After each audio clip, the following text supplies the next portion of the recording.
All right, y'all ready? Hi. Hello, good morning, girls.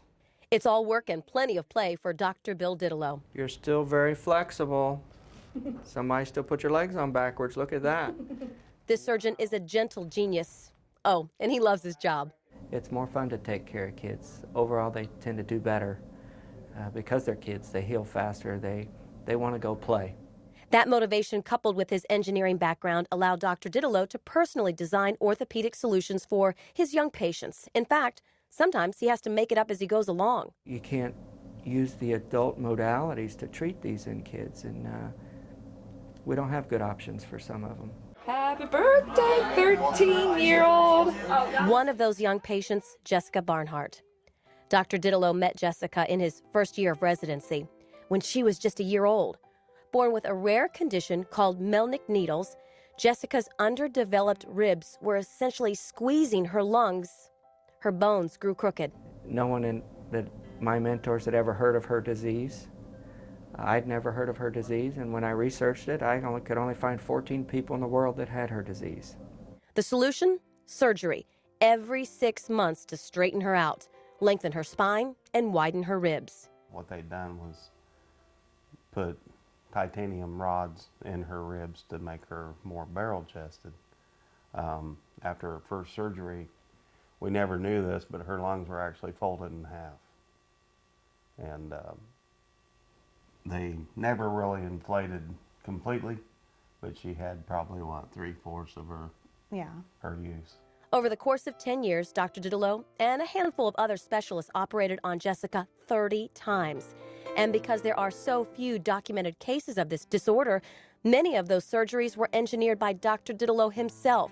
She had a lot of deformities to her legs and needed to have reconstructive surgery, and at the time we didn't know if her bones would even heal, because it's a bone dysplasia of some sort.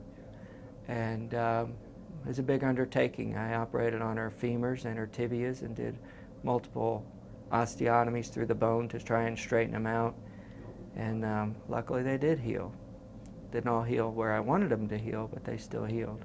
And Jessica took full advantage of the mobility each surgery provided her. She wanted to be herself, and to be herself, we had to let her do what she wanted to do, and she did it. I mean, if there's things that you said, you can't do that, she would find a way to do it. Even if that meant go-karting in the rain with 2 broken legs, still mending from a surgery, Dr. Didelot performed. He had operated on both legs at the same time and put extra heavy casts on her, with the hopes of slowing her down long enough to heal, even though he knew her spirit was too strong to idle for long. He figured her out. He knew where to go with her and how to take care of her, and knew her expectations of him, too. Sadly, Jessica passed away in March, just weeks shy of her 16th birthday. Her lungs had deteriorated and she went into respiratory distress after a routine surgery for her hearing. She never woke up. It's a loss that still sits heavy with Dr. Didelot. And you do keep your distance from a lot of patients, but some of them you just can't help but to kind of feel like, you know, they bring something out of you. You just would go the extra mile for her. And she was one of those patients. Still has a strong presence in our practice, and her parents have taught me a lot, not only about being a good parent to a kid with what I consider a disability, but how to raise kids. And if Jessica were still here today? I'm sorry. She'd probably say thank you.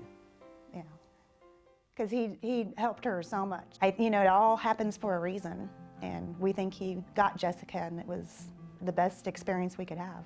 Her leg looks fairly straight. Because he's caring. As far as I'm concerned, he's brilliant.